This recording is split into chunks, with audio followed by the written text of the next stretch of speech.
Gimana kita bisa ngomongin soal sanitasi yang bersih kan, itu kan jadi tantangan banget ya. Banyak banget tantangan-tantangan infrastruktur gitu yang ada di sini.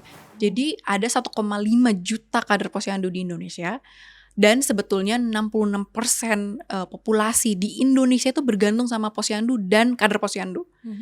Tapi kader posyandu ini baru 10% dari 1,5 itu yang terlatih. Juga ditemukan juga bahwa ketika mereka pulang ke rumah, ternyata ibu ataupun bapaknya tidak bisa memberikan makanan atau bentuk makanan yang sama gitu. Bukan berarti mereka nggak punya makanannya, mereka nggak punya waktunya karena mereka harus bekerja. Jadi balik lagi gitu kan ke literasi gitu, balik lagi gitu bahwa yang dibutuhkan adalah pendampingan dan literasi. Hello everyone, hi. Welcome back to Tenggara Talk by Alianir Syabrina. It's me again. Hello, do you miss me? And right here, right now, kita akan bahas tentang topik stunting. Aku notice ya akhir-akhir ini stunting itu lagi sering dibahas di medsos, terutama di TikTok udah mulai rame yang bahas stunting, dan aku semakin ingin belajar lebih jauh. Jadi gimana kalau kita langsung aja ngobrol dengan orang yang terjun langsung menangani kasus-kasus ini dan juga mencegah supaya orang-orang tuh pada gak stunting. Please say welcome to Kak Marita. Hello. Halo Alia. Kak Marita, boleh lah ya kita perkenalan diri dulu nih ke hadapan para viewers yang pinter-pinter dan baik hati.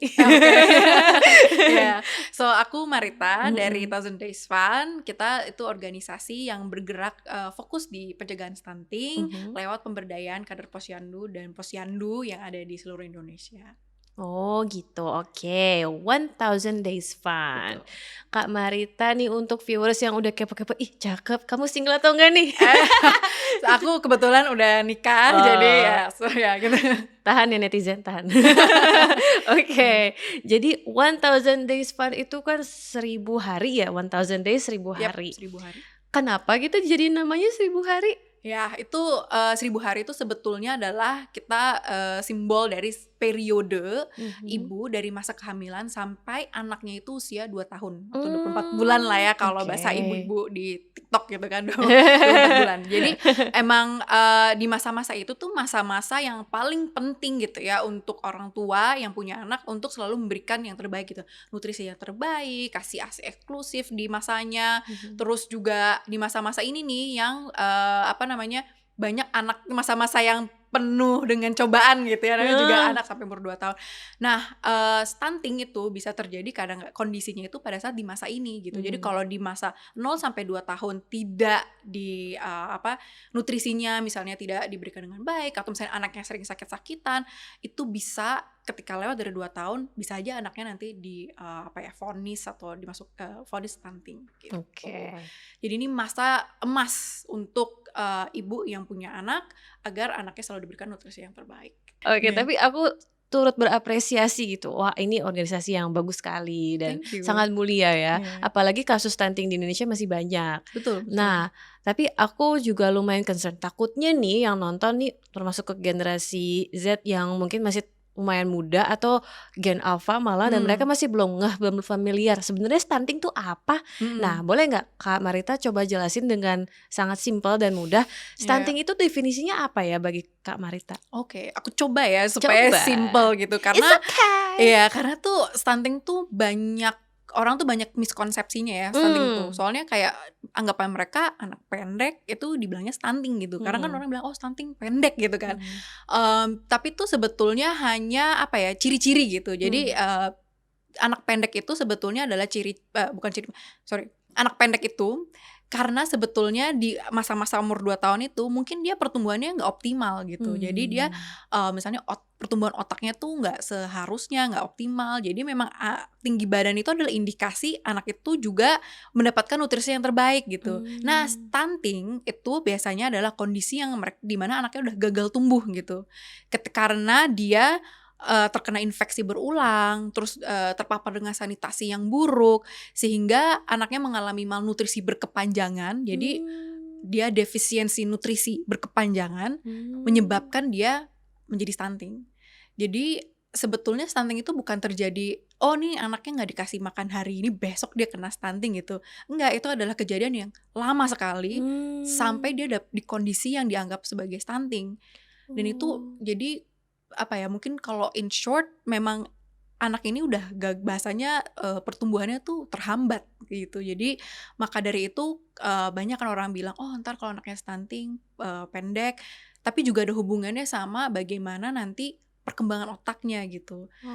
Gitu. Jadi kayak kalau sering denger gitu ya, kayak misalnya pemerintah atau presiden itu bilang kalau stunting itu jadi beban buat negara, terutama karena orang-orang kita tuh nggak siap jadinya untuk bisa bersaing gitu secara internasional atau bahkan bersaing di dunia pekerjaan. Karena balik lagi gitu, karena lagi-lagi dilihat sebenarnya apakah otaknya sudah berkembang dengan baik atau enggak, dan itu tuh dilihat dari masa-masa tadi ya, 1000 hari pertama kehidupannya. Berarti kalau memang stunting itu, dilihat pendek atau enggaknya tuh ada parameternya gitu nggak? Misalkan, oh kalau misalkan di bawah 150 senti atau 140 senti dalam usia berapa itu termasuk stunting, itu tuh ada kayak gitu nggak? Ada Ada. banget, ada. Jadi kalau di posyandu ataupun kayak di dokter anak, biasanya anak itu kan diukur tinggi badannya. Nah, untuk pengukurannya itu pokoknya anak itu harus panjang badan atau tinggi badannya tuh sesuai dengan umurnya. Nah, ini menariknya adalah orang kan selalu bilang ya, oh kalau pendek mah itu ini ya apa, genetik gitu kan. barengan Iya lagi. kan, kayak genetik gitu kan. Oh enggak, nenek saya pendek gitu kan Iya. dulu. Kakek buyut saya pendek gitu, saya pendek. Jadi ya kalau anaknya pendek ya udah gitu kan, udah pasti gitu kan. Tapi kalau di buku ada namanya buku kesehatan ibu dan anak, yang mana itu dipegang sama seluruh ibu di Indonesia. Itu tuh ada apa namanya, kayak kurva pertumbuhan gitu yang dipakai oleh WHO. Jadi kita pakai versi WHO, yang mana kan berarti versi global kan gitu. Nah, kurvanya itu semua dipakai di semua negara, bahwa anak usia 0 bulan sampai dia 24 bulan atau 2 tahun tadi harusnya masuk dalam kurva itu. Jadi ada, kalau misalnya dia di garis merah atau -2 standar deviasi, itu dia masuk stunting gitu. Tapi kalau dia di garisnya hijau, yang dimana di atas gitu kan, masuk dalam normal standar deviasi, dia berarti ya harusnya sudah sesuai gitu untuk tinggi badannya. Jadi apa namanya, tinggi badan 0 sampai 2 tahun itu harusnya tuh mengikuti kurva tadi. Dengan begitu jadinya anak itu berarti sudah mendapatkan perawatan atau care yang terbaik gitu yang bisa dia terima, dan apa namanya ya, dan itu kan apa namanya, jadi dia sesuai gitu tinggi badannya, seperti itu. Oke, berarti dilihat dari kurva tersebut ya. Betul. Dan berarti juga misalkan kita udah mastikan gitu nutrisinya tuh udah lengkap, tapi walaupun asupannya semua lengkap dari sejak sebelum mengandung pun juga ibunya udah sangat sehat, namun jadinya tetap pendek, berarti itu baru alasan genetik ya. Ya kalau nggak salah ya, ini ada yang bilang sebenarnya genetik tuh ada perannya, tapi tuh hanya sekian persen gitu. Bahkan mungkin ada yang bilang 20%, ada yang bilang lebih kurang dari 20% gitu. Sisanya bisa dikejar dengan tadi asupan gitu ya, dengan nutrisi. Contoh nih ya, ini menarik banget sih. Jadi ada yang bilang katanya serdadu Belanda di zaman dia invasi ke Indonesia, itu mereka adalah serdadu Eropa paling pendek se-Eropa. Belanda. Kalau sekarang Belanda itu kan termasuk orang paling tinggi ya. Iya, ya kan? sampai Paling 2 tinggi. meter lebih gitu. Iya, makanya di zaman itu mereka tuh katanya paling pendek gitu. Dan mungkin setelah beratusan tahun ya kan, mereka evolusi dan jadi negara yang lebih maju, makanannya pun juga jadi jauh lebih baik, sehingga mereka jadi termasuk orang-orang yang tinggi. Korea juga loh ternyata katanya. Korea iya, kalau kan? sekarang baru di boost nutrisinya tuh lewat itu lewat peraturannya kan, jadinya anak-anak generasi sekarang tinggi-tinggi banget ya Itu kan. betul banget. Ketara banget Iya, itu. itu betul banget. Jadi emang bisa kekejar ke beberapa generasi gitu. Jadi ada tuh kalau pernah lihat fotonya atau di mana gitu, ada ibu sama anaknya foto berdua. Jadi ibu bapaknya sama anaknya tuh tinggi badannya tuh jauh banget gitu. Bapak ibunya tuh pendek, anaknya bisa sampai 180 gitu. Jadi kayak apa ya, kayak emang bisa dikekejar gitu. Jadi dari makanan, dari anaknya tuh tidak sakit-sakitan, dari sanitasi yang baik gitu, itu bisa kekejar semuanya gitu. Jadi stunting tuh lagi-lagi pendek tuh sebenarnya bukan genetik. Jadi kalau kita lihat ada yang bisa berubah kayak gitu tuh, harusnya Indonesia bisa ngejar itu juga sih. Dan ini bukan tentang soal tingginya yang terutama, tapi lebih ke kesehatannya dan juga perkembangan otaknya. Karena kalau stunting itu salah satu efeknya berarti bisa ada keterbelakangan intelektual juga ya? Ya, jadi ada penurunan IQ sampai dia dewasa. Terus juga ketika dia dewasa, dia tuh sering sakit-sakitan gitu. Jadi kalau sering kayak ya pasti kita, kalau umur aku ya, mungkin bukan umur kamu, ada yang udah mulai diabetes atau hipertensi kayak gitu-gitu. Dan itu tuh sebetulnya kalau kita pikir makanan kita kali ya gitu. Itu mungkin juga dari kecilnya mungkin nutrisinya juga nggak dapat yang terbaik sih. Gitu. Tapi ini soal tinggi lagi tuh beda kan ya sama kasus-kasus misalkan aku nggak tahu nih kata-kata yang sopannya atau yang bakunya apa, tapi aku pernah dengar orang cebol, orang kerdil itu berarti beda ya? Beda banget sih. Kalau orang ya? kerdil kan itu kondisi dwarfism ya. Dwarfism, yes. Dwarfism. Jadi itu udah di ranah yang berbeda lagi sih kalau itu. Iya, dan itu bukan stunting ya, jadi harus dibedain ya? Iya, betul. Oke, paham. Nah, dari informasinya yang kita gali ini 1000 days fun dalam kurung Yayasan 1000 Cita Bangsa itu berdiri kan tahun 2019, betul? Ya, 2019. Apa yang menjadi pemicu Kak Marita dan kawan-kawan membangun 1000 days di tahun tersebut? Penggerak utamanya apa? Selain karena emang concern di stunting, tapi why that year? Kenapa nggak sebelum-sebelumnya? Atau apakah ada aspek lain yang menarik? Mungkin bisa diceritain dong. Oke, jadi kenapa tahun 2019 ya? Karena sebetulnya stunting tuh mulai masuk radar di Indonesia tuh mungkin di tahun-tahun segitu juga ya. Jadi tuh udah mulai banyak kayak jurnal-jurnal atau studi-studi gitu tentang stunting. Nah, kebetulan yang sangat mendorong kita itu waktu itu di Zambia, di Afrika itu ada studi tentang penggunaan apa sih bahasanya, kayak alat ukur gitu loh, tapi di rumah gitu, alat ukur anak tapi di rumah. Nah, penggunaan itu tuh mau kita pakai juga gitu di Indonesia agar orang-orang yang tadinya belum tahu tentang stunting itu juga bisa lebih ngerti gitu ya tentang stunting. Dan kita menggunakan, kita bilang namanya poster pintar. Jadi itu ditaruh di rumah sehingga ibu-ibu dan bapak gitu ya yang di rumah tuh bisa memantau tinggi badan anaknya kayak gitu. Dan supaya anaknya tidak terkena stunting. Nah, kita bermula di NTT memang. Kita mulainya di Labuan Bajo. Jadi di Labuan Bajo tuh kalau ke Komodo itu kan ada Pulau Komodo, ada Pulau Rinca, ada Pulau Mesah juga yang di luar di Labuan Bajo. Kita mulai dari situ. Karena memang stunting di daerah itu tuh tinggi banget gitu. Di zaman kita baru mulai itu mungkin masih di atas 40% gitu kan. Ya, itu crazy sih, karena berarti kan ya hampir 50%, bahkan mereka 1 dari 3 anak di daerah itu kan stunting. Serem banget. Iya, dan itu kelihatan loh. Jadi kayak kalau misalnya kita dari Jakarta tuh tiba-tiba lagi kayak main ke pulau-pulau yang daerah-daerah seperti itu tuh kelihatan bahwa ada anak-anaknya tuh kayak smaller than the average kids in Jakarta gitu misalnya.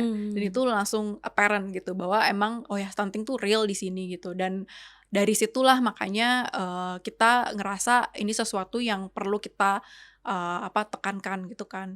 Nah, tadi kan kita bawa si poster pintar tadi itu ya. Nah, pas kita bawa poster pintar itu, kita jelasin ke orang tua yang ada di rumah gitu tentang stunting. Of course mereka belum tahu gitu kan awalnya tentang stunting.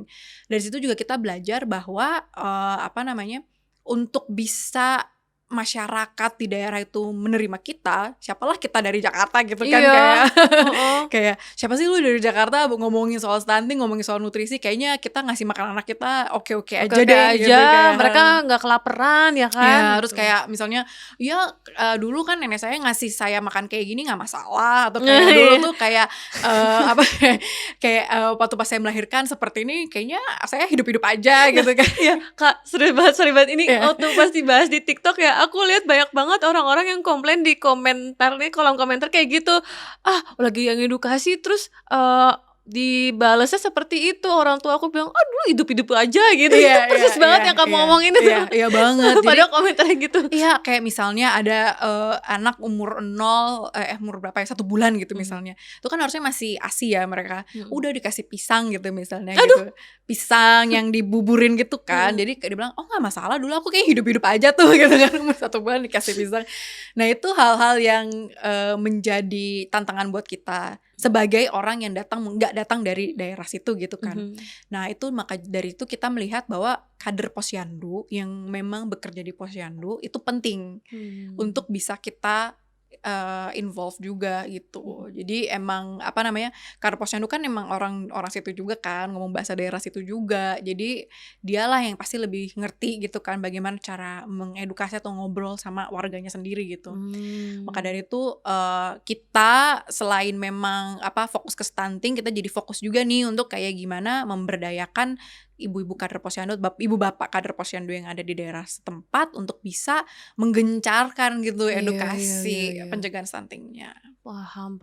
Oh, jadi itu salah satu strateginya ya yang paling krusial gitu ya.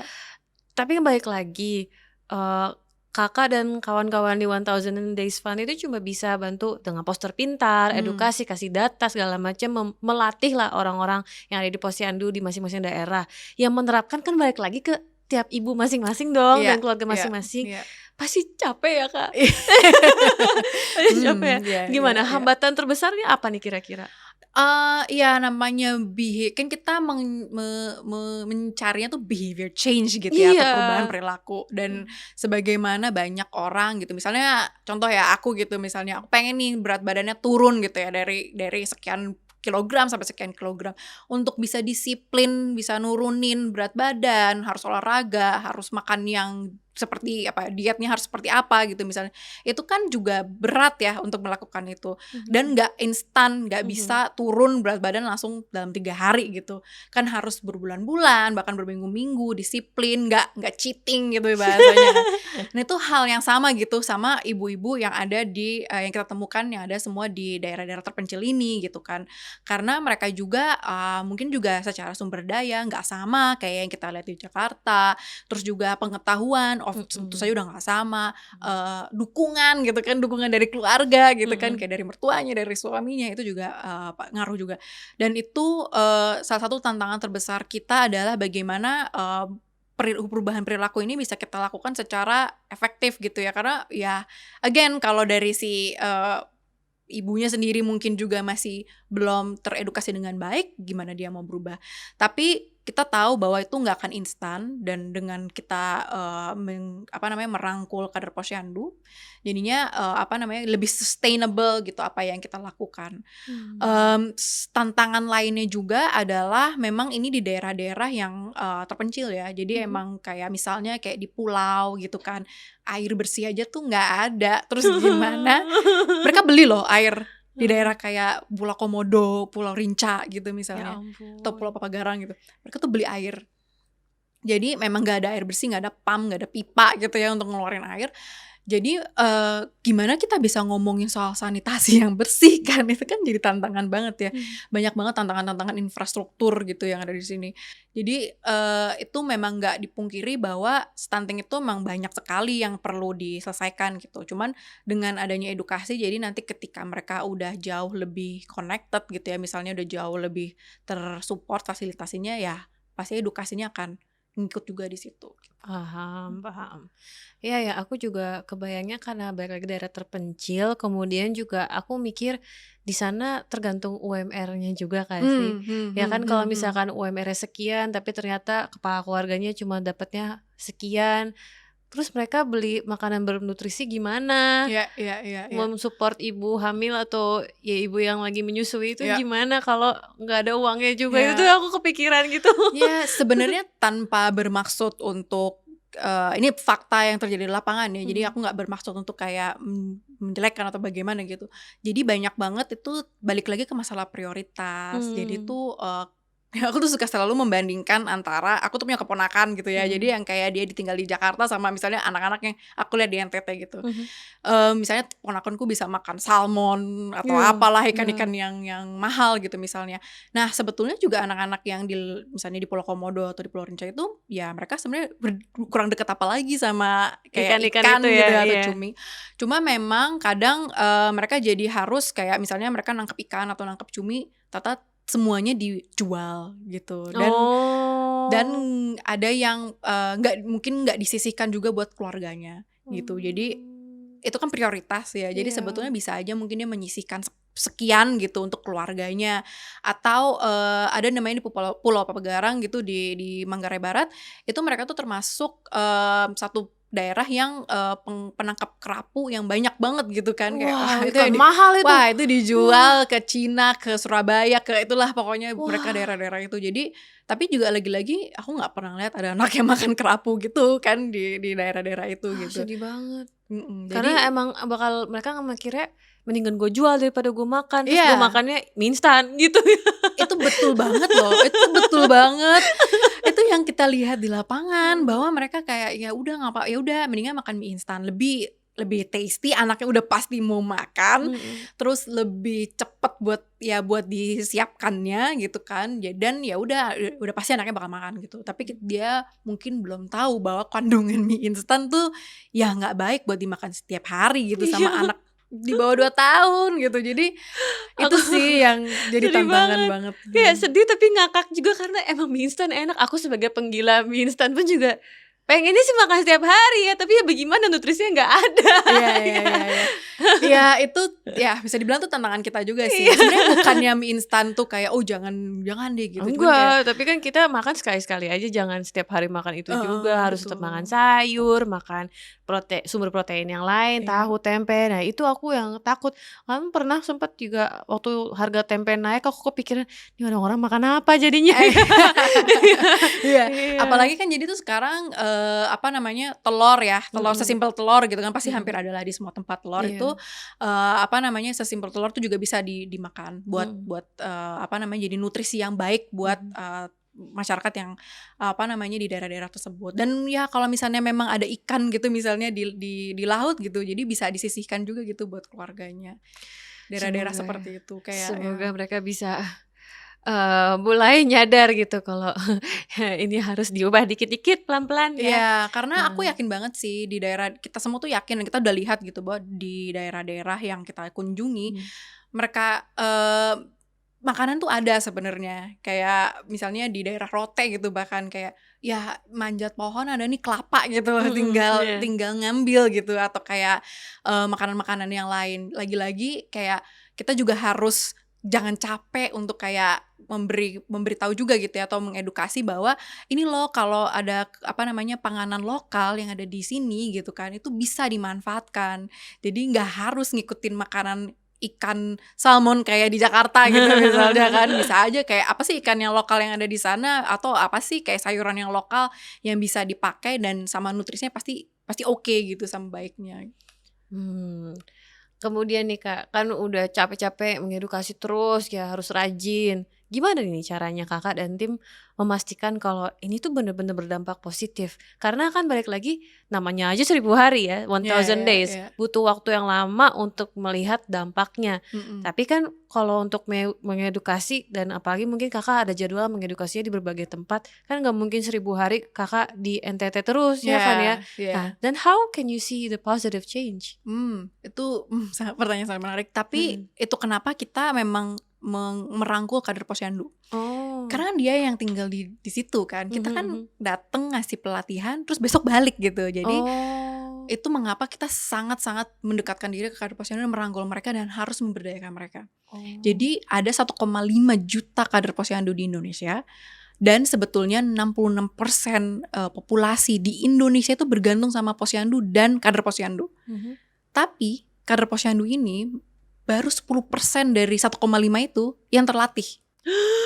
What? Makanya aku baru tahu. Jadi 90%-nya itu banyak yang untrained, gak terlatih. Terus gimana caranya mereka jadi kader Posyandu? Nah, kader Posyandu itu biasanya pemilihannya bare minimum banget lah ya. Jadi selama dia bisa nulis, bisa menghitung, dia bisa jadi kader Posyandu. Masa sih, aku baru tahu loh. Sedangkan mereka itu kayak kalau misalnya ini kan agenda stunting nih ya misalnya ya, mereka tuh harus ngambil data, ngukur anaknya, kadang harus ya pokoknya dibutuhkan sebuah kecermatan gitu dalam mengelola si posyandu ini gitu. Atau bahkan mereka harus bisa menganalisa juga kan kalau misalnya anak ini tinggi badannya nggak naik-naik nih beberapa bulan. Itu kan harus segera dirujuk tuh ke puskesmas gitu misalnya. Nah itu kan juga membutuhkan kecermatan tadi ya. Dan itu kalau mereka nggak dilatih gimana mereka bisa nge-screening gitu kan anak-anak ini gitu. Waduh, Kakak jadi kayak ngasih kursus kilat tentang nursing gitu dong jadi. Iya, jadi kita mungkin kalau kursus kilat kita membuat sedemikian rupa paketnya gitu ya Heeh. buat ibu-ibu dan bapak kader posyandu yang ada di di tempat-tempat kita bekerja untuk mereka juga bisa gitu ya. Pertama gini sih, menumbuhkan kepercayaan diri mereka. Jadi mereka ini biasanya itu usianya tuh udah di atas 40 tahun. Oh gitu. Mayoritas perempuan, hampir 80% tuh mereka perempuan dan mungkin level edukasinya mentok di SMP atau SMA. Oh ya, aduh, jadi bebannya 2 kali ya sebenarnya karena Iya. nggak cuma mengedukasi tentang stunting tapi you have to actually teach these people how to be a nurse, how to Iya, how iya. apa ya, general health knowledge gitu kan Iya, kayak tapi mereka tuh susah. kuncinya sebenarnya dalam Aduh gimana? pencegahan stunting ini di Papa tiba-tiba Indonesia. stres sendiri ya?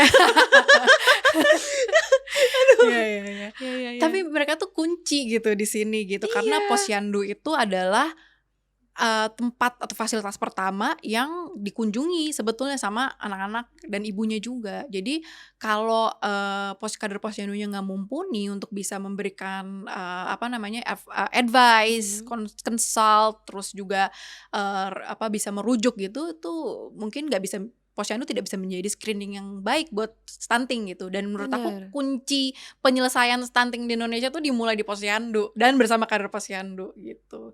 Iya, aku masih amazed 1, jutaan kader, Mhm. 10% doang yang terlatih. Iya. Kenapa 90% yang nggak dilatih? Kayak siapa nih yang tanggung jawab untuk ngelatih itu kemana Iya. mereka? Nah itu Kemana mereka? iya, iya, iya. Iya iya iya. Itu Oke. masih jadi perdebatan sih memang. Tapi makanya sebenarnya tuh bisa buat tugas siapa aja sih sebenarnya, kayak kalau kita kan kebetulan memang punya organisasi, kita bisa melatih kader posyandu. Tapi kalau misalnya emang ada teman-teman siapapun yang ada di luar sana yang tertarik gitu untuk kayak, oh aku punya ini kayak pengetahuan nih gitu ya untuk bisa ngelola posyandu atau bisa ngebantuin kader posyandu, itu juga boleh banget gitu kan, karena mereka haus banget sama pelatihan sebenarnya. Yes, please. Hmm. Siapapun yang mau tolong bantuin posyandu-posyandu ini Iya, karena iya. ternyata seperti ini realitanya. Waduh. Aku harus tarik nafas dulu. Kaget. Iya. Iya, karena kan gak semua orang punya dananya untuk ke rumah sakit. Betul, ya betul kan? banget. Rumah Atau sakit jauh banget tempatnya. jauh. Iya, jadi kan mesti ke posyandu. Jadi bayangin dong, misalkan anak baru 3 bulan, 4 bulan usianya kan. Demam tinggi, ibunya panik nggak tahu mau ngapain karena mungkin anak pertama, ke rumah sakit jauh atau harus berapa puluh kilo gitu kan, aduh nggak keburu, yaudah ke posyandu, nyampe posyandu, terus kadernya nggak tahu apa-apa karena Iya. belum dilatih, itu juga mesti gimana gitu. Iya, itu sering banget terjadi sih. Jadi misalnya ibu hamil yang udah mungkin dia resiko tinggi, itu juga harus dipantau sama kader posyandu gitu kan. Jadi emang mereka itu adalah garda terdepan di dalam penyelesaian stunting itu di Indonesia, dan mereka tuh masih jauh banget dari diakui, dari dilatih gitu kan. Sedangkan mereka tuh pasti adalah solusi gitu ya buat bagaimana stunting ini bisa turun dengan cepat. Oke, tarik nafas, keluarin nafas. Agak mulai high tension ya aku begini. Karena gimana ya, balik lagi aku perempuan kan. One day I also think I want to have kids one day. Tapi jadi kan kepikiran juga, terus gue kalau punya anak terus misalnya nggak sempat ke rumah sakit terus malah gitu kan. Oh my god, jadi kalau kita kepikiran. masih di kota besar, we really are very very very lucky gitu. Jadi tapi kayak kalau udah keluar sedikit, bahkan kayak misalnya kita ada juga kan di daerah kayak Banten gitu kan yang kita kerja. Banten masih di Jawa mungkin masih ini, tapi mereka tuh di dalam masuk ke dalam kan juga jauh ya perjalanannya. Itu aja kita kayak gimana nih kalau misalnya ibunya mau melahirkan atau bawa anaknya lagi sakit sedangkan jalannya masih kurang baik dan sebagainya gitu-gitu. Jadi tuh juga membuat kita kayak wow ini sebuah perjuangan banget loh jadi ibu di Indonesia itu. Ya luar biasa sih. Kalau di TikTok bercandaannya give me the girl with the list, tau nggak itu? Jadi Nggak ada tahu di lagi. ya bercandaannya gitu. Kalau mungkin ini di FYP untuk yang English speaking ya, ada meme-nya kayak gini ya. A girl has list of things, reasons why she doesn't want to have kids. Ada tuh Oke. reasons kayak nomor 1 karena apa, nomor 2 karena patriarki, nomor 3 apa Iya, gitu iya. kan. Jadi itu meme-nya adalah girl with a list, kayak list alasan kenapa gue gak mau punya anak. Nah terus ini bisa masuk ini, get it on the list, kayak jadi ibu di Indonesia susah ke ini resiko stunting tinggi dan seterusnya. Wah listnya makin panjang gitu. Iya. Oh my god, aduh deg-degan nih Nggak bahasnya. bermaksud untuk mendiscourage orang untuk jadi ini ya, cuman Enggak. ya. Tapi ya kita bahas aja nih yang sekarang ada di depan mata kita tuh kayak gini ternyata. Nah kemudian nih Kak, kan tadi Kakak sempat mention udah sempat melatih di Labuan Bajo, kemudian di daerah-daerah lain di Indonesia Timur, kemudian Banten juga tadi kan kesebut.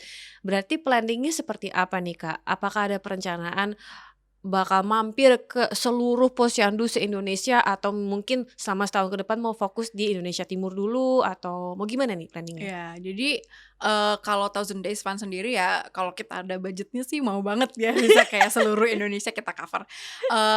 Tapi terutama memang kita akan fokus ke daerah-daerah yang stuntingnya masih tinggi dan memang posyandu itu jadi tulang punggung gitu ya. Jadi di yang akses ke kesehatan itu masih kesenjangannya tinggi gitu ya. Itu kita akan fokus banyak di sana. Makanya NTT, NTB atau mungkin daerah-daerah urban yang seperti Banten gitu kan mungkin masih membutuhkan perhatian kita. Tapi di sisi lain juga sebenarnya kita juga menekankan untuk kader posyandu bisa terlatih gitu kan. Jadi bisa tersertifikasi juga. Nah, kita tuh masih godok sih. Cuman kita punya ide juga untuk bisa bagaimana kader di seluruh Indonesia meskipun kita nggak ada di tempat itu juga bisa terlatih gitu lewat online. Jadi kalau misalnya mereka nanti tertarik banget gitu kan, aku juga pengen gitu nambah kapasitas ilmu, nambah memperbarui ilmunya mereka, bisa banget nanti kita lagi godok sih, tapi ada nanti kader akademi di mana nanti teman-teman kader bisa belajar secara online di situ. That's so interesting, itu menarik banget. Ya semoga mendapatkan sponsor, amin. Semoga budgetnya berkali-kali lipat, amin. Nanti ada yang nonton langsung gini, mungkin tertarik untuk Cus, let's go. Oke. Nah sekarang kita akan bahas lebih banyak juga sih soal uang, tapi ya masih tentang uang ya. Untung pas banget timingnya ngomongin soal budget nih. Nah di Indonesia itu kan ada yang namanya target prevalensi stunting 14%. Nah, jadi kan emang ada targetnya, yaitu dari pemerintah mengurangi dari yang stuntingnya itu 24,4% menjadi 14%. Berarti kan sekitar 10% nih kan perbedaannya. Kemudian dari data yang kami lihat nih, di bulan Juni lalu Jokowi sempat memberikan anggaran 10 miliar rupiah untuk penanganan stunting. Nah, yang harusnya untuk membeli makanan-makanan bergizi bagi anak-anak stunting, tak sampai 2 miliar rupiah malah digunakan untuk perjalanan dinas hingga rapat-rapat. Ternyata itu heboh banget sih kemarin pemberitaannya di sosial media. 2M buat jalan. Gitu katanya. Jadi gimana nih tanggapannya nih Kak, untuk orang yang emang bener-bener aktif nih di bidang ini, pas kamu lihat beritanya, kok 2M buat dipakai itu, terus kemudian tapi padahal lumayan ambisius loh targetnya jadi 14%. Gimana ya tanggapannya? Iya. Sebenarnya sangat disayangkan sih kalau memang betulan ya kayak ada penggunaan dana yang dipakai tidak seharusnya gitu. Tapi pasti kan memang kalau dapat dana dari pemerintah misalnya harusnya digunakan sebaik-baiknya dan sesuai dengan target dan bisa mencapai gitu kan apa yang diharapkan dari targetnya. Tapi meskipun begitu kita lihat sih banyak sekali sebetulnya effort yang dilakukan sama pemerintah daerah itu juga udah cukup oke gitu untuk bisa mendorong lagi gitu untuk revitalisasi posyandu, terus juga memberikan bantuan yang tepat gitu untuk masyarakatnya. Jadi Kalau saran dari saya sih semoga ini setelah keluar pemberitaan seperti itu nggak terjadi lagi ya ke depannya, dan bisa gitu kan untuk dana itu digunakan sebaik mungkin sesuai dengan kebutuhannya dan sesuai dengan target sih gitu. Nah, kemudian berarti dari 1000 Days Fund sendiri itu sempat kerjasama dengan pemerintah atau langsung aja approach posyandu masing-masing daerah? Itu gimana? Kita bekerja dengan pemerintah. Jadi kita sangat erat bekerja dengan pemerintah karena sebetulnya we don't reinvent any wheel. Jadi kita kita nggak menciptakan sistem baru terus yang kayak anak baru nih kita punya solusi yang lebih tepat, nggak juga gitu. Karena yang kita lakukan itu kita memperkuat sistem yang udah ada sebenarnya, yaitu kan posyandu dan kader posyandunya. Jadi bekerja dengan pemerintah itu penting sekali buat 1000 Days Fund. Kita kerja sama pemerintah kabupaten, sama puskesmas, sama dinas kesehatan, dinas KB juga, Bapeda setempat, itu wajib tuh kita harus sowan sama mereka semuanya, BKKBN gitu, karena ya mereka tuh ya maksudnya kita kan menggunakan resources tenaga mereka juga ya, dari tenaga kesehatannya maupun kader posyandu, dan tanpa bantuan mereka juga tentu kita nggak bisa menjalankan tugas kita di lapangan gitu. Jadi memang sudah berinteraksi banyak dengan pemerintah di daerah masing-masing gitu ya, bukan tiba-tiba kamu yang langsung ke posyandunya aja terus ngasih pengertian gitu, enggak ya tiba-tiba gitu ya ternyata kita ya. selalu harus melibatkan setidak-tidaknya orang puskesmas gitu ya, atau tenaga kesehatan untuk ikutan setiap kali kita ke lapangan gitu. Jadi karena kan kita melakukan asistensi langsung nih ke kader-kader posyandunya, kita datengin satu-satu nih posyandunya, mereka harus ikutan juga agar lihat langsung di lapangan seperti apa dan bagaimana mereka bisa membantu gitu menjaga kualitas dari kader posyandunya gitu. Dari 10M yang tadi katanya dikasih sama Jokowi untuk stunting ini, kakak sempat ngerasain nggak kecipratan dari 10M-nya itu? Mungkin kakak dibantu secara dana untuk di daerah mana, untuk lebih fokus lagi pelatihannya ke kader-kadernya, atau mungkin kakak menyaksikan sendiri, di beberapa posyandu fasilitasnya nih diperbarui atau ditambahin atau dibagusin. Itu kakak sempat menyaksikan nggak itu benar dipakai atau enggak tuh 10M? Ya, kita lihat sih beberapa tempat di NTT terutama yang mereka mendapatkan antropometri lengkap gitu. Antropometri itu alat-alat untuk dia mengukur timbang badan, mengukur berat badan, jadi timbangan digital yang digital. Terus juga ukur buat tinggi badan, stadiometer itu mulai dibagikan di posyandu. Jadi karena di daerah-daerah seperti NTT gitu sebelumnya mereka tuh timbangannya pakai timbangan yang belum digital, jadi tuh sangat tidak akurat kan jadinya. Terus juga pakai kalau tahu pakai karung beras gitu, terus jadi anaknya dimasukin dalam karung beras buat nimbang berat badan.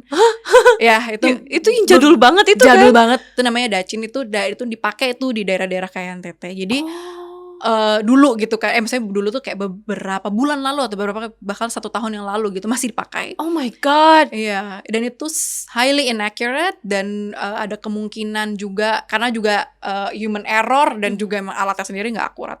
Nah sekarang udah mulai diganti nih, mereka pakai timbangan digital, terus juga pakai stadiometer, semua alat-alat yang terstandar sehingga jauh lebih baik lagi pengukuran datanya dan juga untuk kader posyandunya. Ya itu jujur aku bisa bilang kita lihat itu terjadi juga di posyandu.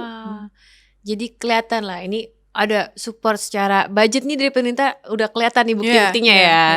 Oke, udah mulai kelihatan, tapi mungkin baru mulai dari timbangan digital. Sebenarnya aku mikirnya di toko pun juga timbangan digital berapa sih, kayaknya nggak nyampe 10M kalau di berapa puluh. Jadi it's okay. Mungkin kalau menurut kita karena posyandu itu adalah tempat pertama gitu kan yang untuk mereka bisa tadi mengukur berat badan dan juga panjang badan atau tinggi badan di timbangan digital maupun tadi alat-alat yang lain, itu menurut aku udah sangat membantu banget sih kan. Karena jadinya angka atau data stunting ataupun juga pendataan anak itu jadi lebih baik lagi. Itu kan sebenarnya salah satu tugas utamanya kader gitu. Jadi dengan itu mereka sudah sangat terbantu sih. Okay.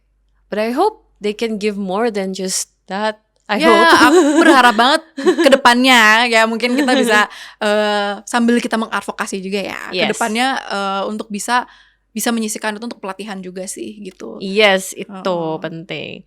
Nah, berarti kan balik lagi alokasi anggaran besar ini tuh kan udah dilakukan dan kakak udah sempat ngelihat bukti-buktinya ya dalam secara fisik. Oh, ini beneran ada pembaruan. Kemudian jadi gimana responnya dan bagaimana kalian melihat upaya mencegah penyalahgunaan dana tersebut? Ini tuh udah cukup atau belum? Atau kakak masih ngelihat kayaknya harus bisa digaspol lagi nih untuk pencegahan penyalahgunaannya?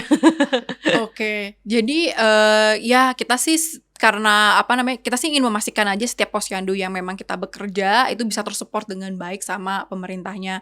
Kita tidak bekerja langsung untuk kayak jadi supervisi Oh. untuk mensupervisi pendanaan tadi.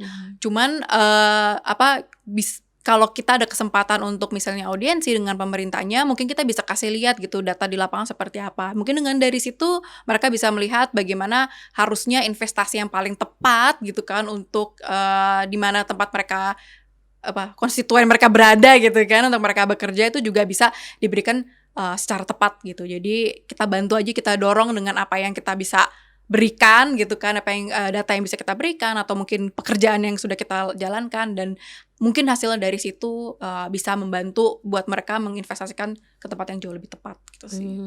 Paham. Jadi emang bukan supervisor secara dana enggak, tapi lebih ke nanti pas prakteknya itu kamu bisa mastiin pelatihannya lebih oke gitu. Ya, kita bilangnya kita bikin deh cerita suksesnya gitu Wih. ya, gitu kan, kayak ini contohnya kayak misalnya kita kan banyak bekerja di desa juga ya, di tataran desa kan. Jadi kayak bersama kepala desa. Ya kalau kita bisa bilang nih, Pak nih kepala desa di desa A nih udah loh kayak ngadopsi apa yang kita lakukan gitu, karena posyandunya terlatih dengan baik, terus angka stuntingnya turun, terus anak-anaknya juga jauh lebih sehat.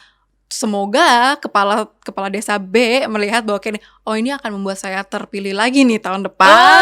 Jadi kalau gitu saya mulai investasi nih ke kader posyandu gitu. Mungkin bisa mulai dari situ ya, dari Yes. Benar banget itu. Nice. Selain bangun jalan, mungkin kan bisa bangun manusianya juga kan ya. Iya. Tapi penting juga tuh bangun jalan. Iya, bangun jalan penting. Waktu itu kan sempat viral tuh jalanan di mana sih tuh yang sampai kayak kubangan gitu, udah kayak main di kolam air gitu. Coba kayak dibenerin nih. Ya kayak paham. Nah, kemudian kakak ngeliat apa kira-kira tantangan dan peluang yang muncul dari program ini gitu. Karena kan baik lagi dana 10M itu kan baru dikasih sekitar tengah tahun lalu. Sementara kita kan mau ganti presiden nih, mau pemilu, kemudian program-program lain ke depannya pasti kan akan ada lagi gitu. Ya berarti nggak menutup kemungkinan akan ada trial and error-nya juga dong di sini. Ada peluang-peluangnya, ada juga tantangan-tantangannya. Gimana nih for the future, apa yang kakak kira sebagai tantangan dan peluangnya? Kalau aku ngeliat lebih banyak peluang sih jadinya ya, karena pembicaraan tentang posyandu ini nggak cuma kita doang yang ngomongin sih. Sebenarnya kayaknya udah banyak yang melihat bahwa itu adalah solusi gitu ya dari semua permasalahan dalam 1000 hari gitu. Jadi nggak cuma stunting gitu, misalnya wasting, malnutrisi, obesitas bahkan gitu tuh memang dimulai dari situ. Jadi jadi kita tuh sangat pengen lihat sih sebetulnya nanti kedepannya akan seperti apa. Semoga nih stunting ataupun kepedulian terhadap posyandu itu bukan tren gitu. Jadi bukan hanya berhenti sampai mereka terpilih atau apa gitu misalnya, tapi bisa benar-benar jadi perhatian yang nomor 1 gitu di masalah kesehatan, terutama untuk ibu dan anak. Jadi pasti akan ada tantangannya, tapi sampai saat ini mungkin belum terlihat yang langsung ini. Aku malah lihat lebih banyak peluangnya sih di sini untuk bisa tadi ya kayak investasi ke kader posyandu, ke pelatihannya, bangun sumber daya manusia yang diharapkan gitu kan untuk Indonesia Emas 2045 ini kan kayak sangat agenda yang sangat besar banget ya, dan kayaknya harus mulai dari sini sih. I see, paham. Oke, next aku mau kepoin nih Kak. Kan kakak cerita banyak di daerah-daerah terpencil ya yang kakak datengin ya. Berarti kan pedesaan itu masih banyak stuntingnya. Tapi sebenarnya nih, kalau di kota-kota itu masih banyak yang stunting juga nggak Kak? Ada nggak yang stunting? Ya, jadi angka stunting di perkotaan mungkin lebih kecil ya daripada yang di pedesaan. Jadi contoh misalnya di Jawa Tengah stuntingnya itu sekitar 20% gitu. Nah, tapi populasi dari anak di Jawa Tengah itu lebih banyak daripada yang ada di NTT gitu misalnya. Jadi 20% itu merepresentasikan jumlah anak yang mungkin bisa puluhan ribu gitu atau mungkin ratusan ribu gitu karena populasinya ya. Jadi mengapa itu penting juga sih memang untuk kita memberikan perhatian gitu ke stunting yang ada di daerah urban karena jumlah anaknya itu sangat banyak.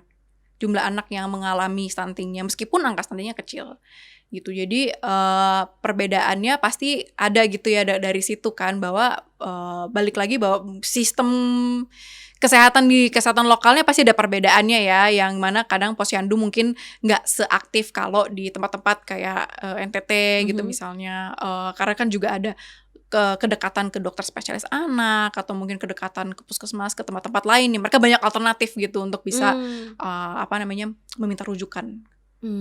Ya. Nggak perlu kayak harus menempuh perjalanan kayak 20-30 kilo Ya, untuk biasanya mengakses itu ya. lumayan connected ya. Iya, kan, lumayan. Oke, paham. Tapi tetap aja walaupun mungkin in hindsight dari jauh kesannya seolah presentasenya lebih kecil, tapi ya kemudian presentasenya itu mewakili jumlah orang jumlah yang banyak banget, jadi tetap aja banyak ya. Tetap aja banyak. Waduh, PR kita banyak ya. Deg-degan aku. Iya ya. Cuman kalau stunting di perkotaan itu menarik lagi-lagi sebenarnya stunting itu kita kan selalu memikir itu karena kemiskinan atau karena kayak mungkin anaknya nggak makan atau seperti apa gitu ya. Tapi balik lagi bahwa stunting itu tuh masalah pola asuh. Dan pola asuh itu bisa dan mungkin masalah edukasi, yang pasti edukasi kesehatan ya, literasi kesehatan di sini spesifiknya yang kita bilang. Jadi literasi kesehatan itu nggak pasti apakah orang perkotaan tuh udah pasti ngerti gitu maksudnya literasi kesehatan itu apa. Sesimpel misalnya sanitasi yang bersih gitu ya. Kalau jamban atau toilet pasti mereka punya ya kan, di tempat-tempat yang urban seperti itu. Tapi bagaimana mereka menjaga tempat itu menjadi tempat yang bersih. Atau kalau misalnya anaknya main keluar terus pegang-pegang tanah, ini juga anak kecil gitu kan, kayak pegang-pegang tanah dan sebagainya, apakah anaknya selalu diingatkan juga untuk cuci tangan setelah itu? Karena hal-hal yang sesimpel seperti itu bisa membuat anak misalnya cacingan, diare, dan itu tuh bagi anak yang masih di usia kecil itu sangat berisiko tinggi gitu ketika mereka kena diare ataupun kayak cacingan seperti itu. Jadi lagi-lagi literasi kesehatan itu yang menjadi sorotan gitu. Kenapa perkotaan pun juga masih ada gitu masalah stunting. Berarti kembali lagi cara pendekatannya 1000 Days terhadap kasus-kasus di tiap daerah tuh beda ya. Ya, semuanya beda. Nah, berarti kemudian pembeda yang signifikan itu pembedanya adalah dari cara hidup dari area tersebut ya. Betul, gaya hidupnya, pola hidupnya ya. Betul banget, karena apa yang kita terapin di Rotendao gitu misalnya, karena dengan segala ketantangan dan juga sumber daya yang ada di sana tentunya akan berbeda banget sama apa yang kita lakuin di Banten gitu. Karena masalah mereka juga sangat berbeda dan masyarakatnya juga sangat berbeda. Jadi meskipun kita sama-sama melatih gitu ya, melatih kader atau arahnya ke sana, tapi pendekatannya pun juga bisa berbeda sih. Paham. Jadi ya aku makin ngerasa bebannya semakin pusing ya Kak ya, pasti ya. Capek ya kamu pasti ya. Sih. Capek mungkin enggak ya, karena justru semangat ya teman-teman kita tuh di 1000 Days, karena kita ngerasa bahwa emang ibu-ibu ataupun juga orang tua sih, kita nggak usah ngomongin ibu aja deh ya, orang tua tuh ternyata masih banyak loh yang mungkin gak sesiap itu punya anak, dan ternyata mereka masih membutuhkan support dari komunitasnya, dan kita termasuk komunitasnya untuk bisa mereka tuh memberikan yang terbaik buat anaknya gitu. Tumbuh kembang anaknya tuh diberikan secara optimal. Jadi tuh balik lagi bahwa ini tentang kita ngasih support atau dukungan gitu untuk komunitas kita masing-masing loh gitu. Jadi orang tua ini kadang mungkin pasti capek lah ya punya anak kan ya. Dan ya kalau misalnya emang kita mampu untuk kayak ngasih dukungan gitu buat semua orang yang lagi punya anak saat ini, supaya mereka bisa memberikan tumbuh kembang anaknya yang optimal, why not gitu. Jadi salut, keren banget 1000 Days, salut. Thank you. Kemudian Kak, ada yang aku pengen kepoin lagi nih, soal di perkotaan ini ternyata sempat naik loh prevalensi stuntingnya. Karena nih dari data yang dikumpulin sama Tenggara, ternyata di beberapa kota besar itu sebelumnya memiliki indeks pembangunan manusia tinggi. Ya. Tapi kemudian prevalensi stuntingnya tuh akhir-akhir ini malah naik. Nah, kira-kira menurut kakak alasannya kenapa ya? Kok malah stuntingnya makin kesini makin naik? Padahal kan kita tujuannya mau nurunin ya, gitu. Ya, Dan ini kota besar lagi, bukan di pedalaman. Ya. What do you think is the cause of that? Mungkin balik lagi kali tadi ke literasi kesehatan sih Oh, ke jadinya. situ. Ya, jadi gak korelasi, mungkin belum ada korelasinya antara IPM atau indeks pembangunan manusia ke literasi kesehatan yang mungkin harus semua orang miliki. Lagi-lagi juga orang perkotaan tuh banyak alternatif, ya kan? Kayak alternatif di sini adalah informasi yang mereka terima itu pasti lebih banyak daripada orang yang mungkin tinggalnya di daerah yang sinyalnya susah. Iya. Ya kan? Kayak TikTok tuh udah TikTok, Instagram, semua sosial media tuh kayak hutan belantara yang kayak kita perlu pinter-pinter gitu kan untuk memilah-milah informasinya. Dan dengan tsunami informasi yang mereka dapat juga gitu kan, mungkin literasi kan gak cuman bisa baca kan, tapi memahami dan juga bagaimana itu masuk ke dalam kayak kehidupannya dia juga gitu kan, diilhami dengan baik gitu. Dan itulah yang mungkin masih belum sampai ke sana, bahwa lagi-lagi pola asuh itu bukan cuman sekedar ngasih anak makan aja gitu, tapi makannya tuh yang kayak gimana sih, makan yang bergizi itu seperti apa gitu. Karena banyak banget misalnya di daerah-daerah yang urban gitu ya, misalnya anak tuh udah terpapar jajan gitu kayak usia 2 tahun, 1 tahun gitu, kayak mereka dikasih duit 2.000 terus disuruh keluar ke warung gitu misalnya, jajan, beli cilok. Iya, yang kayak gitu-gitu. Maksudnya ya anaknya makan, ya kan. Kalau kita ngomongin kayak anaknya nggak mau makan atau gimana, anaknya mungkin makan kayak gitu. Tapi mungkin yang dia makan garamnya tinggi banget atau mungkin manis banget. Sedangkan di usia segitu tuh belum saatnya mereka makan kayak gitu. Bahkan sebenarnya di usia yang udah dewasa pun juga sebisa mungkin kita nggak makan itu ya. Bayangin aja kalau misalnya mereka makan permen gitu yang manis banget dan mereka makan itu setiap saat gitu kan, gimana nggak obesitas, gimana mereka nutrisinya pun juga nggak tercukupi juga. Jadi itu pasti tantangan buat semua orang tua sih di sini. Oke. Jadi mungkin ya kemungkinan faktor utama dari di kota-kota kenapa malah naik itu karena literasi itu tadi ya. Literasi kesehatannya. Literasi kesehatan, ya Allah. PR-nya banyak banget ya dari tadi aku ngerasanya. Oh my god, karena ngomong ngebahas stunting tuh aku malah di pikiran aku kebayangnya adalah generasi selanjutnya gitu. Betul ya kan? betul Makanya banget. Jadi thinking about the future always scares me. Tapi good thing that we're starting now gitu Yeah. kan, karena emang ya kalau udah sering denger kan kayak Indonesia aiming for 2045 gitu kan, jadi Indonesia emas dengan generasi emas kayak gitu.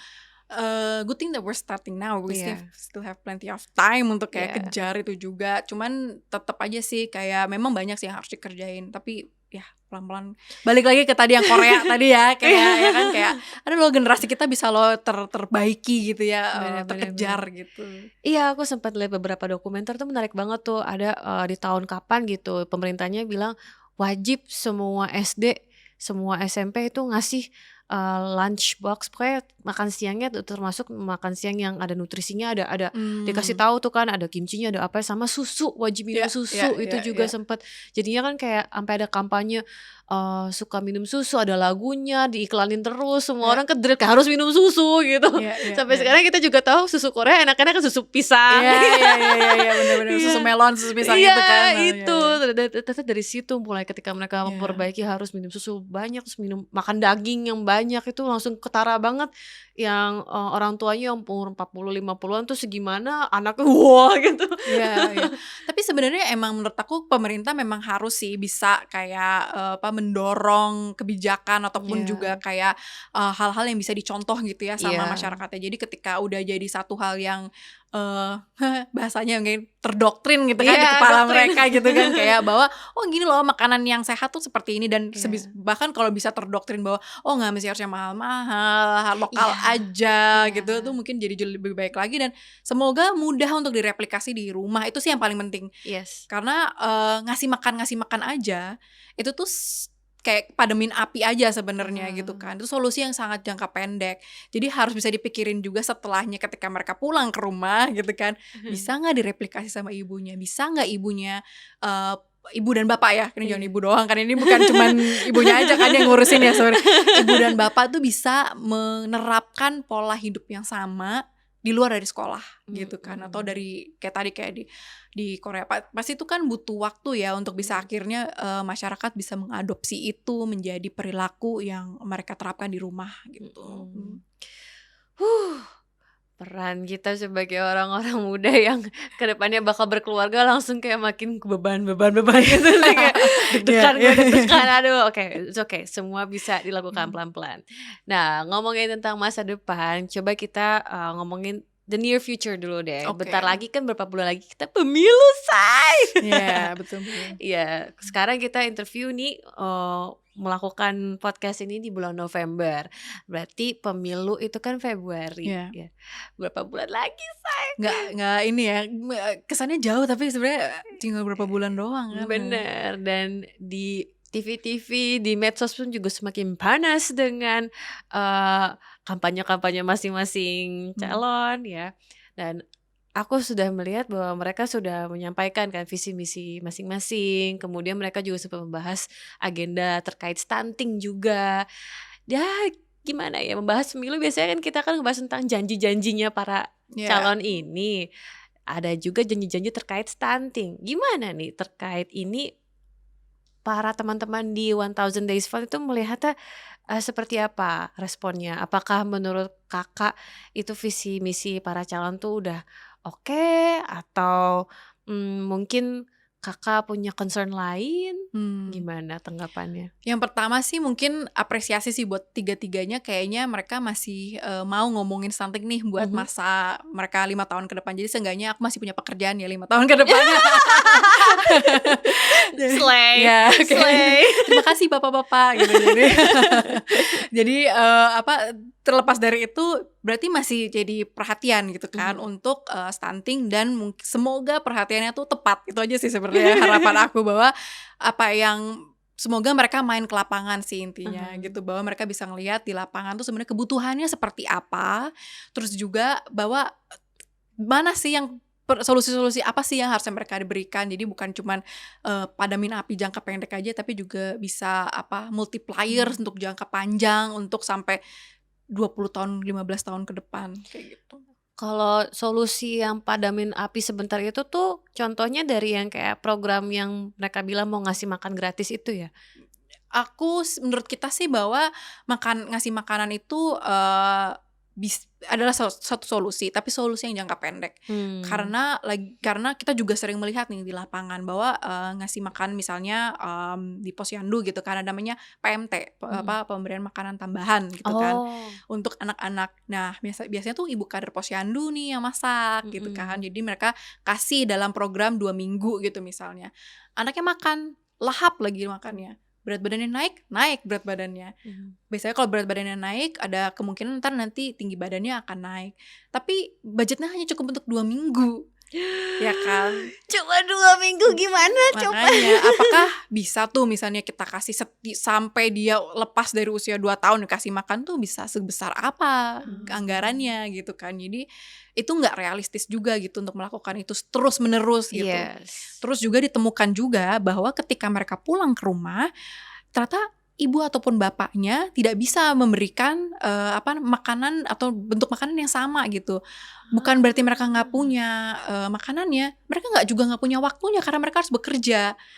Jadi balik lagi gitu kan ke literasi gitu, lagi gitu, bahwa yang dibutuhkan adalah pendampingan dan literasi yang terus menerus gitu. Dan ini maraton, ini nggak selesai besok gitu. Jadi kalau hanya berpikir oh udah kasih makan aja udah beres gitu, ntar berat badannya naik terus tinggi badannya naik, betul, tapi itu cuma sebentar aja, karena itu tidak menyelesaikan akar permasalahannya.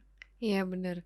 Kalau cuma 2 minggu doang mau naikin berat badan sama naik berat badan mungkin iya, tapi kan bisa turun lagi, bener ya? Iya, padahal cuma 2 minggu ya. Iya makanya. Nah kemudian aku mau nanya nih tentang skala prioritasnya, karena berbagai isu kan pasti kan rebutan ingin dibahas dong, ingin dikasih perhatian sama para calon-calon ini ketika mereka mengkampanyekan program-programnya gitu. Ada soal isu lingkungan lah, isu hukum, isu ini itu segala macam A B C D, termasuk ada ini kan masalah kesehatan itu stunting. Menurut kakak skala prioritasnya tuh dari 1 sampai 10 itu sepenting apa nih untuk para calon pemimpin ini memberi perhatian kepada stunting? Dari 1 sampai 10. 10 paling penting ya. 10 Satu paling yang penting. paling nggak penting. Paling nggak penting. Kalau stunting itu karena tadi balik lagi ya, masa 1000 hari pertama kehidupan itu adalah masa emas gitu buat anaknya bertumbuh. 80% perkembangan otak kita manusia itu terjadi di 1000 hari. Oke. Jadi 20%-nya kita hidup sampai umur berapa nih, kita 20 tahun, 30 tahun, itu udah sebenarnya udah selesai. Otak kita kayak ya kalau 80%-nya nggak kembang dengan baik di saat usia 1000 hari pertama kehidupan ini, ya oke, selesai lah gitu kan.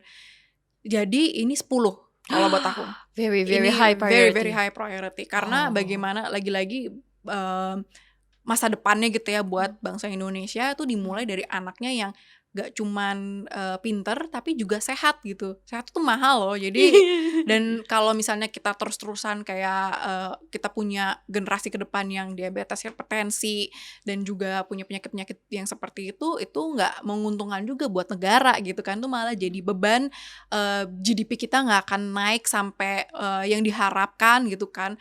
Bahkan ada yang bilang itu bisa jadi beban GDP-nya sampai 20% hanya karena anak ini hanya karena generasinya stunting. Oh my gosh.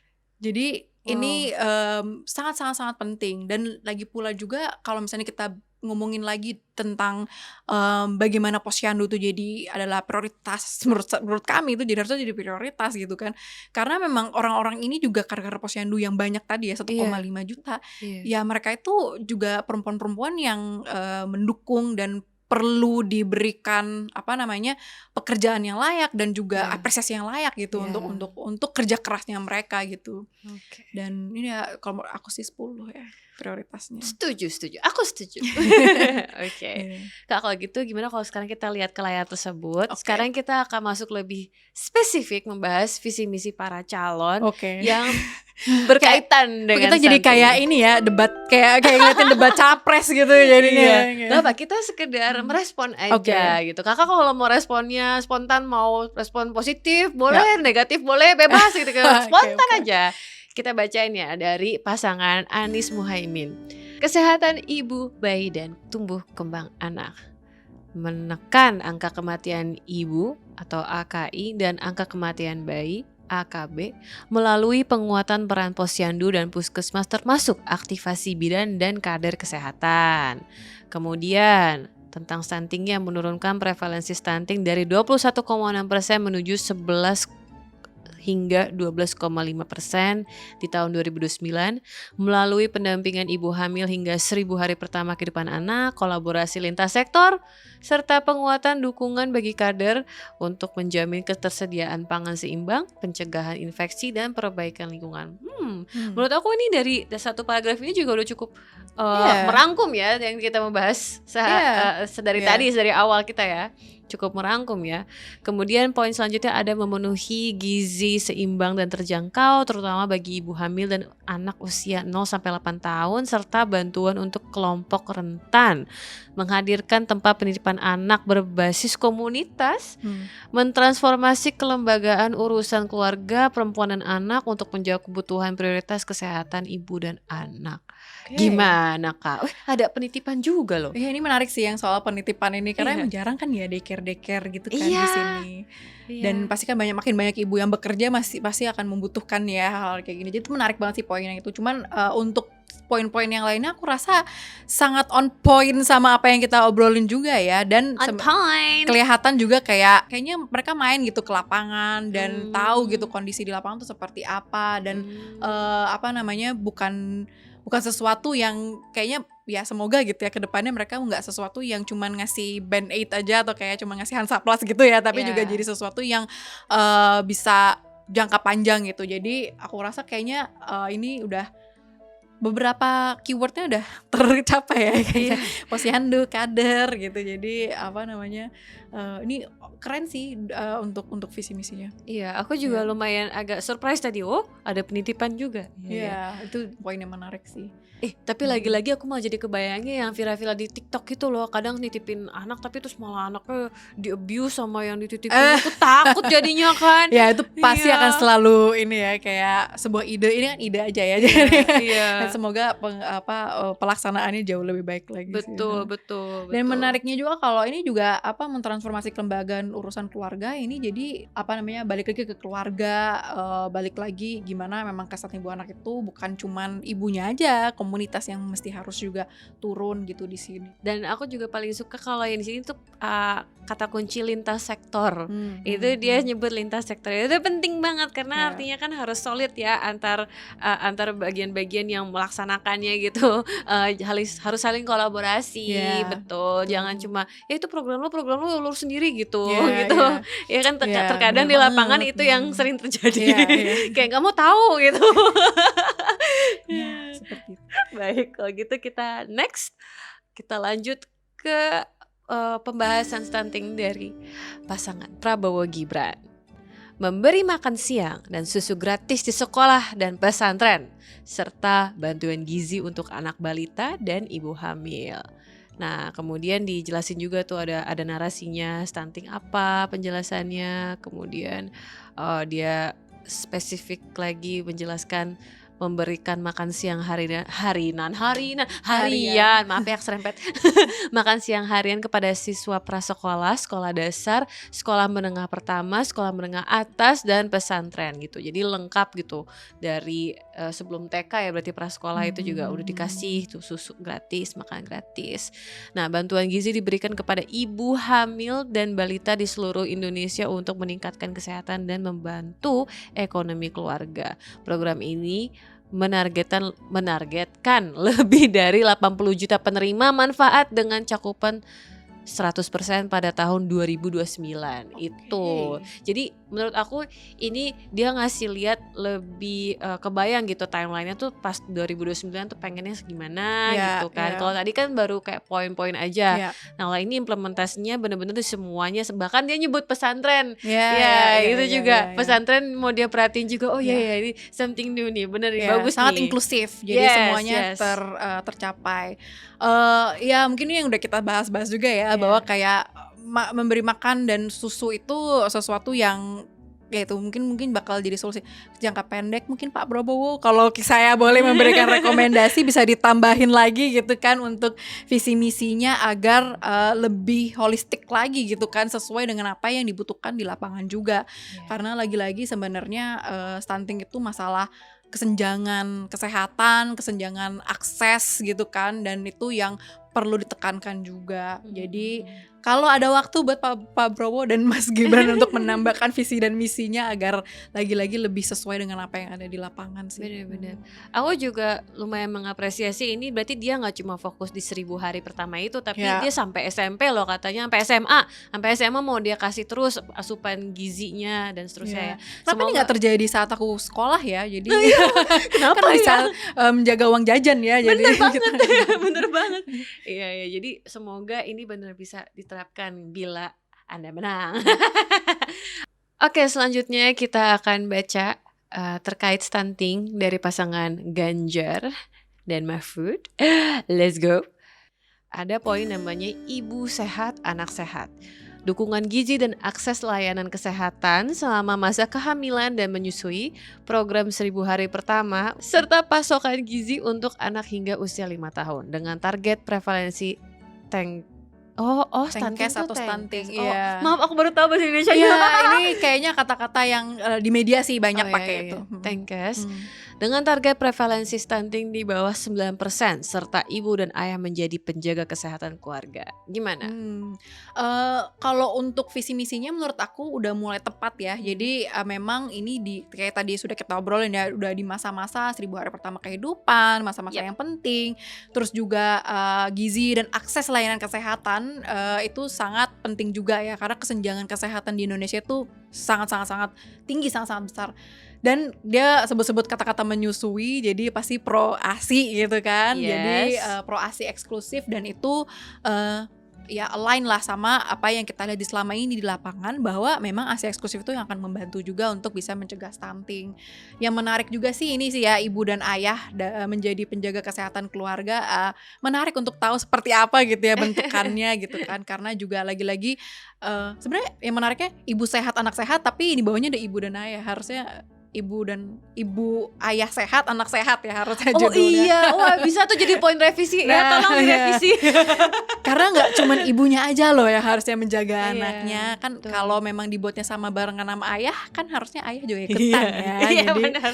Orang tua itu. sehat, anak sehat gitu. Iya betul. Dan kita ganti Oke. kopinya itu di atas.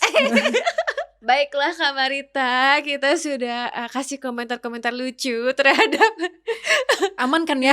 apa ya? Aman kok. Aku malah takutnya aku yang nggak aman gitu. Ya. Oke, menarik ya ngelihat sekilas pembahasan tentang stunting di program-program yang mereka kampanyekan itu seperti apa nih untuk para calon-calon ini. Tapi overall sepertinya Kak Marita puas ya? Gimana nih? Menurut aku beberapa calon-calon kayaknya udah apa ya, they do their homework clearly gitu kan. Maksudnya bukan cuman penggunaan kata-katanya yang tepat, tapi juga siapa yang mau mereka involve untuk visi misinya, kayak kader ataupun tadi keluarga, atau bahwa 1000 hari pertama kehidupan itu adalah yang paling penting. Itu menurut aku udah menunjukkan bahwa setidaknya mereka mengerjakan PR-nya sih gitu kan. Yes. Dan kalaupun memang masih ada kesempatan buat yang lain-lain buat kita tambah-tambahin gitu kan, itu semoga itu bisa ada ya kesempatan buat seperti itu. Jadi kalau ada yang mungkin para calon semuanya mau ngobrol sama Thousand Days kita bawa lihat ke posyandu, ke lapangan, biar bisa kayak kenalan juga sama kader-kader kesehatan dan para nakes-nakes gitu kan. Tiga-tiganya ya, nggak cuman Iya. cuma salah satu gitu. Benar, Bisa dan banget sih. langsung aja DM atau email ya kan? Iya, nice. Alright. Untuk menutup pembahasan kita hari ini nih Kak Marita, kira-kira apa harapannya Kakak atau harapan dari semua teman-teman di 1000 Days Fund yang diwakili oleh Kak Marita, yang ingin disampaikan terhadap para calon ini? Harapannya apa? Atau mungkin bukan calon, tapi kalau misalkan Kakak mau langsung ngomongnya siapapun presiden nanti yang terpilih gitu, harapan aku adalah A, B, C, D. Kerjain, kalau enggak ya gitu. Harapannya sih balik lagi bahwa sistem kesehatan Indonesia itu udah ada gitu kan. Dan posyandu, balik lagi nih ke posyandu ya. Posyandu tuh udah ada dari tahun 80-an loh. Yes. Gitu, dari zaman Orde Baru berarti kan. Dan di masa itu gitu, bahwa mereka itu berhasil meningkatkan angka pemenuhan imunisasi dasar anak-anak di zaman itu gitu kan, hingga sampai mencapai 80-90% lah kurang lebih kayak gitu. Itu karena kader posyandu.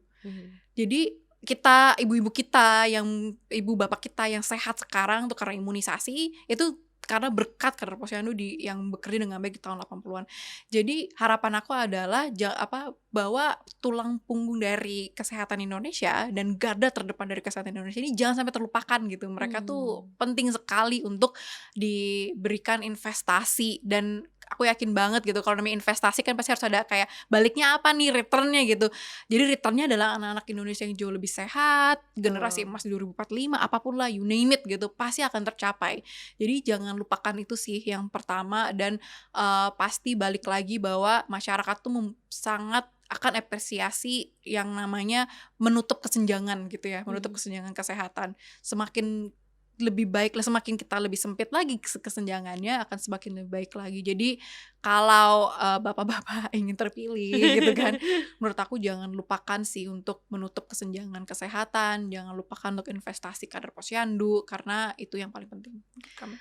Amin, semoga harapannya terkabulkan dengan Ya, baik dan diimplementasikan dengan tepat. Iya. amin. Amin. Jangan lupa untuk kasih funding lebih banyak untuk 1000 Days. Dari tiga-tiganya boleh loh. Ya, hayo banget. Iya. Iya, kan jadi kan dibantuin kan, gak harus mereka yang langsung turun ke lapangan. Ada 1000 Days yang bisa langsung turun mewakili. Slay.